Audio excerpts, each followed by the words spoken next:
Earlier today, a visibly sedated Donald Trump stumbled his way through a speech which was so lethargic that Newsmax and Fox News' desperate attempt to hype it up will make you burst into laughter. But before we unpack all that, if you end up liking this video and you want to support the channel, please be sure to hit the like, subscribe, and alert bells before you go.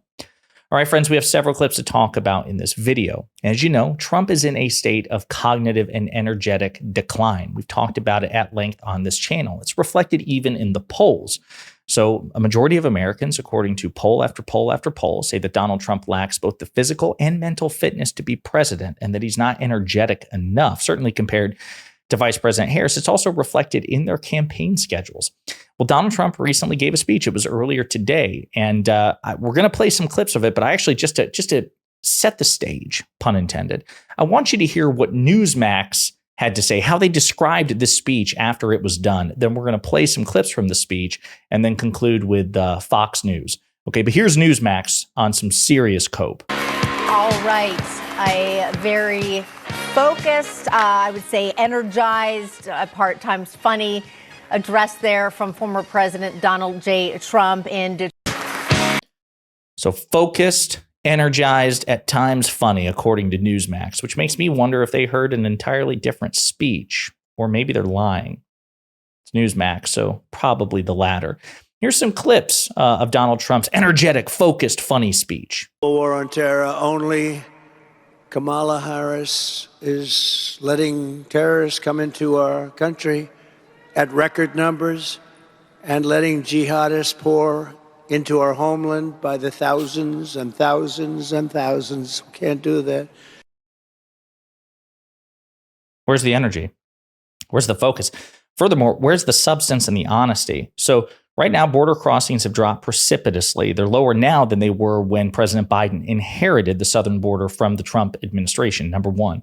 Number two, when Donald Trump, it was Donald Trump as a candidate just a few months ago who deliberately, cynically sabotaged a bipartisan, very conservative border bill that was orchestrated in part by James Lankford, a MAGA Republican who is the most conservative Republican senator on the border. You had Mitch McConnell, Lindsey Graham, so many prominent Republicans begging Donald Trump to reverse course and allow the party to take the deal. The Trump-loving, Biden-hating Border Patrol Union endorsed the deal as well. Was it everything Republicans wanted? No, but they got quite a bit of what they wanted, and it would have been a step in the right direction according to their own standards. And yet Trump cynically killed it because he wanted to use it as a wedge issue. And now he's saying that all of this is somehow Vice President Harris's fault. Well, no, it's his fault now morally, and it's his party's fault as well. If they actively obstruct attempting to resolve an issue, then that issue is 100% their fault. But again, where's the energy? Maybe in this clip, Trump will be energetic. My opponent, Kamala Harris, and Tim Walz are promising the exact opposite. They want endless war, open borders, voting rights, and free health care for illegal aliens, Soviet-style price controls, censorship, unlimited migration from terrorist hotspots, and unchecked power for the deep state. This fight is no longer between Democrats and Republicans. This is a fight between communism and freedom. Didn't seem particularly energetic there. He kind of slurred his way through. Of course, he said a bunch of lies. They want communism and unlimited immigration and also censorship. They really want censorship. And it's so funny that Trump would say that he wants censorship, that Vice President Harris wants censorship, because in the same speech, Donald Trump also advocates for a form of censorship, even if it means defying the Constitution. Burning the American flag, I want to get a law passed. Everyone tells me, oh, sir, it's very hard. You burn an American flag, you go to jail for 1 year. Got to do it. We got to do it. They say it's not constitutional. They say, sir, that's unconstitutional. We'll make it constitutional. We're going to make it constitutional. But you burn an American flag, you go to jail for 1 year. That was terrible, what happened at the convention in Chicago. They're burning American flags all over the place, and the fake news doesn't want to show it. So I was at the Democratic National Convention, and people in the convention, Democrats, were chanting USA and waving proudly American flags in the convention, not setting them on fire. Perhaps protesters were, but those were people who opposed the Democratic Party. So I'm not sure what he's talking about. And that's generously assuming that there was any instance of flag burning. And by the way, flag burning is constitutionally protected free speech. Even if you have personal disdain for it, the Supreme Court has reaffirmed burning the flag is a constitutional right of American citizens to do. Donald Trump says we'll pass a law. Well, that law isn't constitutional, according to the Supreme Court, although this right-wing Supreme Court might reverse course on anything. You don't know. But it's interesting how he complains about censorship and then wants to actively censor people. And this, not in terms of Twitter, or social media banning your account, which they have every right to do in the free market, right? Because they're a business and they have terms of service and they're free to deny you service. This is the former president of the United States who wants to be president of the United States again, saying that he will pass a law. He will take action, government action, to punish people using the power of the state, not even with a fine, which would be bad enough, but with jail time for them merely exercising their constitutional right of free speech. Thus, again, reaffirming the fact that it's the Republican Party, not the Democratic Party, which is the party of censorship. I want to play another clip here in which Donald Trump spread some dishonesty about Minnesota Governor Tim Walz, and then we're going to refute that dishonesty using Donald Trump himself.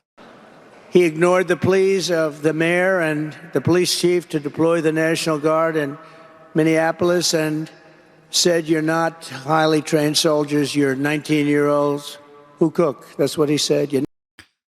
So that's Donald Trump talking about Minnesota Governor, Democrat Tim Walz, who is currently running as Vice President Harris's running mate.